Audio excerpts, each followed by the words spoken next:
For sure, I'm really happy.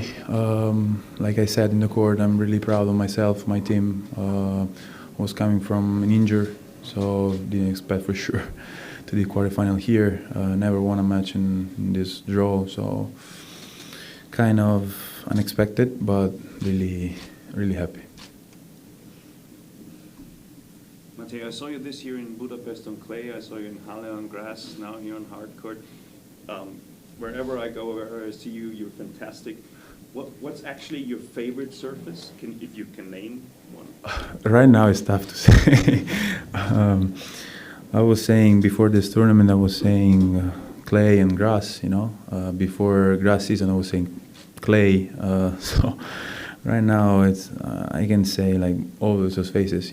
That's I think this kind of trip started a long time ago, 4 years ago, with my coach.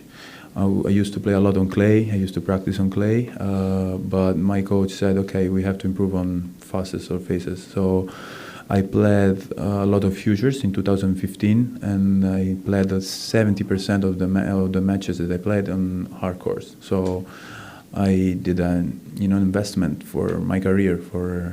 Of course, my weapons are good for hard course, but it's not that easy, especially because I'm told I like to play when I have time. So I think that's the biggest work that I did during these years. If you face Gael, it's somebody who's much older than you are, who has a lot more experience on the tour. What has been your experience in watching him play over the years? I remember watching him since I was really young. He's unbelievable. He's an athlete. First he's an athlete, then he's a tennis player. The way he moves on the court, the way he jumps is something like crazy. I've been watching him also in last match against Shapovalov. He was playing really good. In the fourth, he was like 4-1 in serving, so was kind of close. And then Shapo came back and was a great fight. So I'm really looking forward to play. One of those two guys, but could be like really a pleasure to play against him. And if it's on Duhar, what are your thoughts about facing him? I played him in Roland Garros this year, but for sure it's a different surface. It's different round. We played each other the first round, so it's gonna be different for sure. He's playing well. He beat Lorenzo Sonego, big friend of mine. So if it's gonna be him, I'm really looking for a big revenge. What are the styles of play? If you had to compare yours with his, and also yours with Gael's? I'm gonna use my weapons for sure. Normally, I don't adjust my tennis for others. I just think about myself, my serve, my forehand, and then I start to think about others. So for sure, I have to play my best tennis to beat them.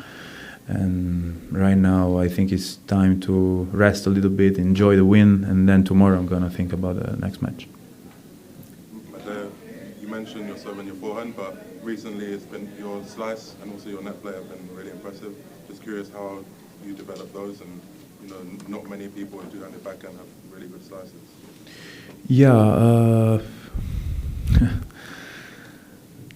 it started when I was 17 and I got injured on my left wrist, so I played like 3 months just with a slice. And Vincenzo, my coach, he used to play just slice, no spin at all, no top spin at all. So I think he knows how to to teach the slice. I've been working a lot with, practicing a lot with Flavio Cipolla. He's a really good friend of mine. He was playing unbelievable slice. Actually, I called him today and I was saying to him, I was playing the slice like you today because I was feeling really well. And that's the secret. Yeah. Volleys as well.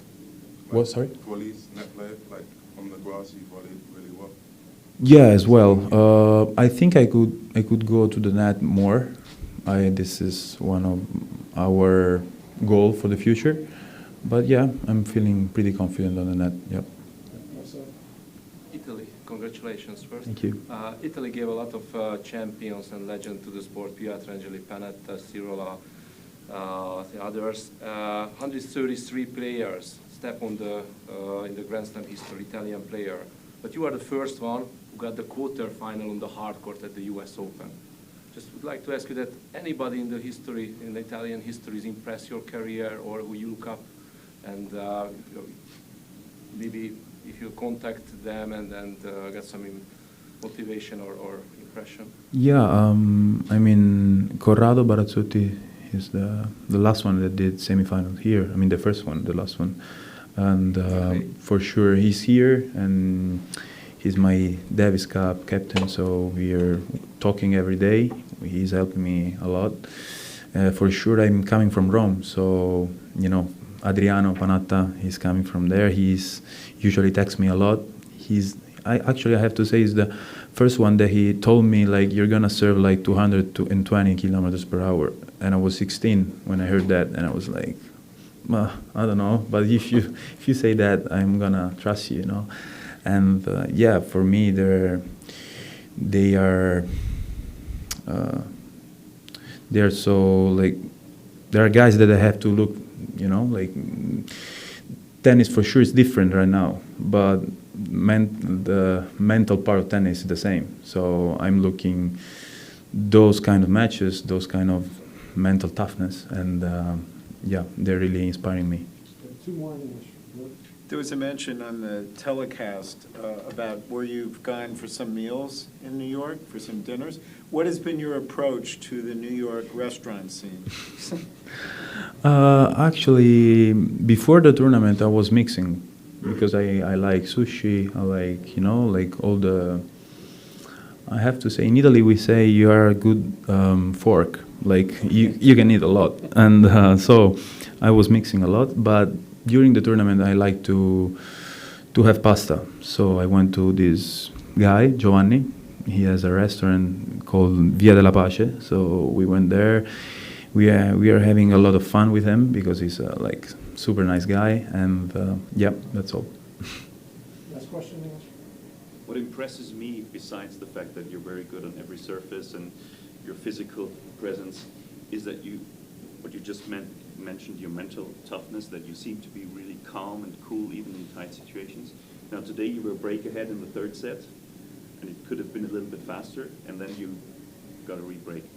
What was in your mind at that situation? Were you a bit nervous? Were you thinking, my God, I'm really going through the next round? And yeah, for sure. First of all, I'm glad that you're seeing that I'm calm in the court, but inside, for sure, I'm not. I mean, I have feelings, you know, when I'm playing, but it's been a hard work to be like this in the court. And usually I'm like this, but there are times like I'm complaining a little bit more.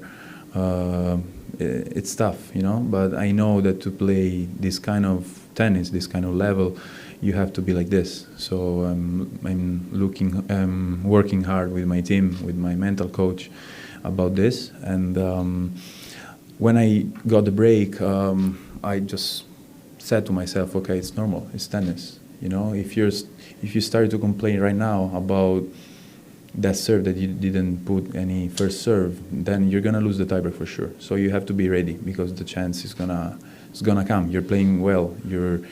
We are both playing well, but you have to fake a little bit to yourself also. I was confident, and I think I did a great job.